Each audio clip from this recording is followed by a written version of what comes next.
छत्तीसगढ़ के कवर्धा जिले के सहसपुर लोहारा थाना क्षेत्र से एक ऐसा मामला सामने आया है जो आपको भी चौंका कर रख देगा, क्योंकि वहां के एक घर के सेप्टिक टैंक में एक शव बरामद किया गया है। क्या है पूरा मामला, आपको बताती हूँ।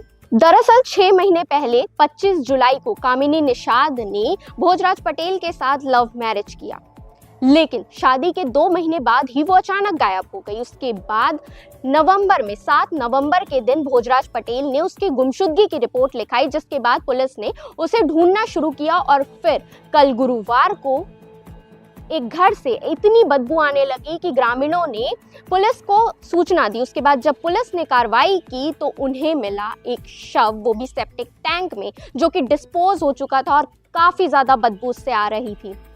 अब ग्रामीणों का कहना है कि उसकी हत्या उसके ससुर ने की है, जहर पटेल जिनका नाम है। लेकिन सवाल ये खड़ा होता है कि आखिर उसने लव मैरिज की 6 महीने पहले, 2 महीने बाद वो अचानक गायब हुई, और यानी जुलाई में उसकी शादी हुई, सितंबर में वो गायब हुई और 2 महीने उसके पति ने लगा दिए गुमशुदगी रिपोर्ट लिखवाने में नवंबर में, और दिसंबर में उसका शव मिला है। तो ये सारी कहानी के पीछे आखिर किसका हाथ हो सकता है, इसकी लगातार अपडेट हम आपको देते रहेंगे। वैसे आपकी इस पूरे मामले में क्या आपकी राय है, वो आप कमेंट करके ज़रूर बताइएगा।